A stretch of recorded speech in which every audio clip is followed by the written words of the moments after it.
Hello everyone, আসসালামু আলাইকুম। I am Taiba, welcome back. কি অবস্থা সবার, কেমন আছেন? আলহামদুলিল্লাহ, আমি আপনাদের সবার দোয়া অনেক ভালো আছি। তো আমি যে সকালের নাস্তা খাচ্ছিলাম, হাফ বয়েল ডিম পোচ আর যে দুইটা পরোটা আর যে আম্মুর হাতের দুধ চা। সকালের এই নাস্তার কম্বোটা আমার যে অনেক ফেভারিট, যেটা যে আম্মুর হাতে। হাই, আমার যে আগে অনেক বেশি ভালো লাগতো চা দিয়ে পরোটা দিয়ে, কিন্তু রিসেন্টলি আবার মুড সুইং হয়েছে, মানে মুড চেঞ্জ হয়েছে।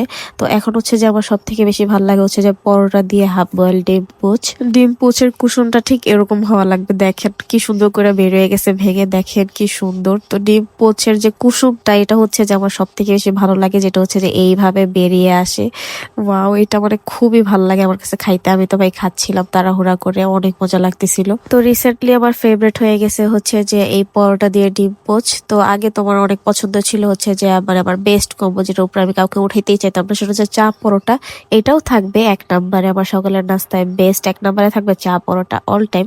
কিন্তু এটার পরে যদি কোনো কিছু আমাকে বলে যে এটার পরে তুমি কোনটাকে এক নম্বরে দিবা, তখন আমি বলবো যে এই চা না, পরোটা দিয়ে এই হাফ বয়েল ডিম পোচ আর কুসুমটা তো এরকম হয় লাগবে। তো এই যে ওদিকে যে অর্ধেকটা পরোটা ডিম পোচ দিয়ে খেয়ে, তো এদিকে চা ঠান্ডা হয়ে যেতেছিল। আম্মু বলতেছিল চা খা, তাড়াতাড়ি চা ঠান্ডা হয়ে যেতেছে, তুই অল টাইম চা ঠান্ডা করে খাস কেন? তো এটা যে আমার একটা বাজে অভ্যাস, আমি চা অল টাইম ঠান্ডা করে খাই, ইচ্ছা করে ঠান্ডা করে খাই না, কেন জানি না, তাড়াতাড়ি ঠান্ডা হয়ে যায়। তো এই যে আম্মুর হাতে বকা খাই এখন যে চা দিয়ে পরোটা দিয়ে খাইতেছি, যেটা যে আমার ফেভারিট। এই চা দিয়ে পরোটা এক নম্বরে থাকবে অল টাইম। তো সবাই ভালো থাকবেন, সুস্থ থাকবেন। আর আমার আজকের ভিডিওটি এ পর্যন্তই ছিল। যদি আপনাদের কাছে আমার ভিডিওটি ভালো লেগে থাকে, তাহলে অবশ্যই লাইক, কমেন্ট, শেয়ার এবং আমার ফেসবুক পেজটাকে ফলো করে দিয়ে আমার সাথেই থাকবেন। ও যারা ইউটিউব চ্যানেল থেকে দেখতেছেন, তারা কিন্তু অবশ্যই সাবস্ক্রাইবও করে দিবেন। আল্লাহ হাফেজ।